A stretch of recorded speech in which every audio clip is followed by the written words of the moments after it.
Good afternoon, Mr. President. I came to inform you that as of this morning, February 5th, 1989, the last Soviet troops have officially left Kabul. The Soviet-Afghan War has officially ended. Congratulations, Mr. President. I can officially give you your final briefing now, which will consist of a detailed account of the entire war.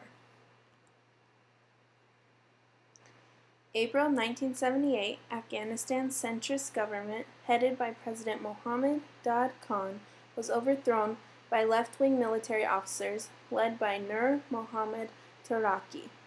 Power was thereafter shared by two Marxist-Leninist political groups, the People's Party and the Banner Party, which had earlier emerged from a single organization, the People's Democratic Party of Afghanistan, and had reunited in an uneasy coalition. The new government, which had little popular support, forged close ties with the Soviet Union, launched ruthless purges of all domestic opposition, and began extensive land and social reforms that were bitterly resented by the devoutly Muslim and largely anti-communist population.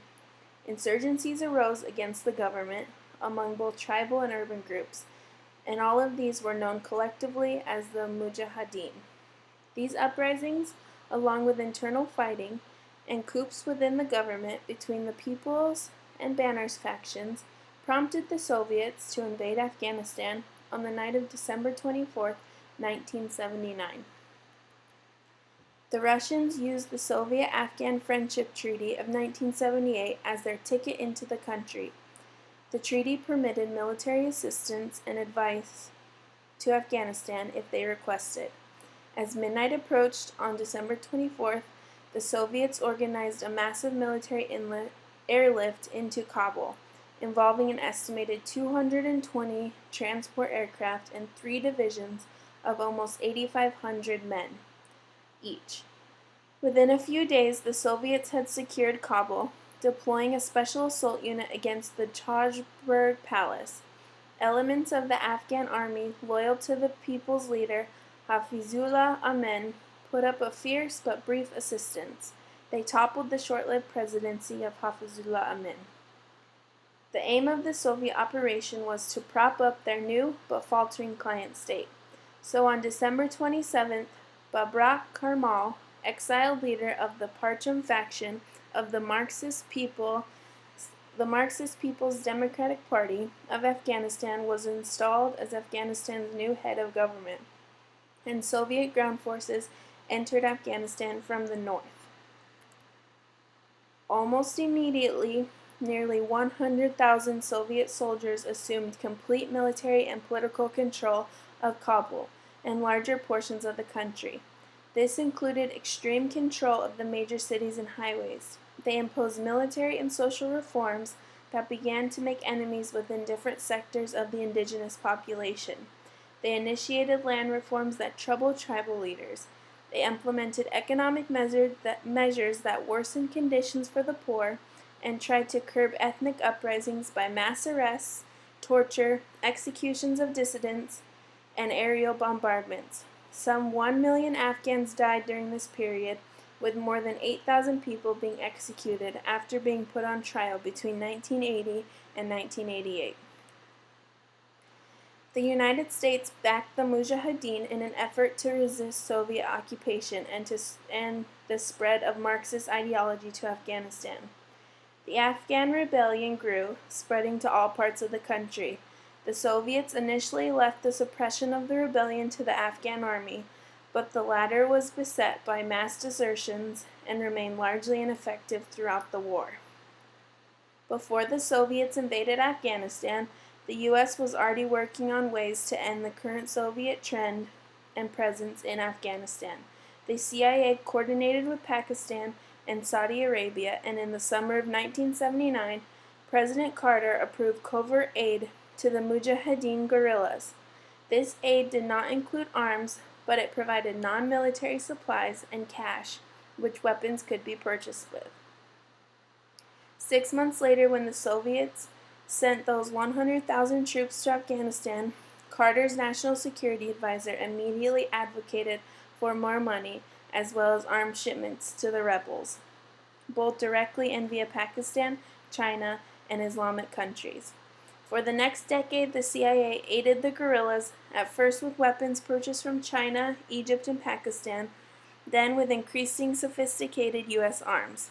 All total, U.S. aid in arms and cash totaled some $2 billion.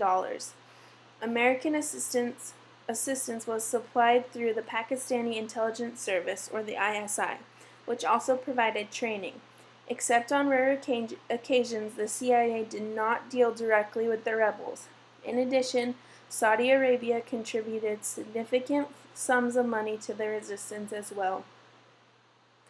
The Afghan War quickly settled down into a stalemate, with more than 100,000 Soviet troops controlling the cities, larger towns, and major garrisons, and the Mujahideen moving with relative freedom throughout the countryside. Soviet troops tried to crush the insurgency by various tactics, but the guerrillas generally eluded their attacks. The Soviets then attempted to eliminate the Mujahideen civilian support by bombing and depopulating the rural areas. These tactics sparked a massive flight from the countryside. By 1982, some 2.8 million Afghans had sought asylum in Pakistan, and another 1.5 million had fled to Iran. The tide of the war turned with the 1987 introduction of the U.S. shoulder-launched anti-aircraft missiles. The Stingers were given to the Mujahideen by the Reagan administration, and they allowed the Mujahideen to shoot down Soviet planes and helicopters on a regular basis. Before the Stingers' arrival, the Mujahideen had no defense against the Soviets' Mi-24 Hind gunships, which sported massive firepower and carried up to 8 combat troops. The decision to send Stingers to Afghanistan was part of a multi-billion-dollar U.S. program to arm the Mujahideen. The leading advocates came from Congress, notably Senator Paul Tsongas, a Democrat from Massachusetts, who complained that the United States must supply the rebels with high-tech weapons if they were to challenge the Soviets. Opposing the transfer was the CIA, which warned that supplying the Mujahideen with Stingers might provoke Soviet retaliation against Pakistan, the base for the CIA's rebel support effort. Senator Dennis DeCincinci, a Democrat from Arizona, prophetically worried aloud that the rebels, dominated by Islamic fundamentalists who loathed the West almost as much as they hated the Soviets, might share the deadly Stingers with terrorist groups. Congress went forward and approved the deal, and the CIA shipped a batch of 300 Stingers to the rebels in 1986 and 700 more the following year. "We were handing them out like lollipops," one American intelligence official said. The first time the rebels deployed the Stingers, they brought down 3 Hinds. By 1989, they had downed 275 Russian aircraft. As the war drug on, thousands of Soviet troops were fighting a bloody, costly, and ultimately frustrating battle to end the Afghan resistance. The Soviets suffered some 15,000 dead, and many more were injured.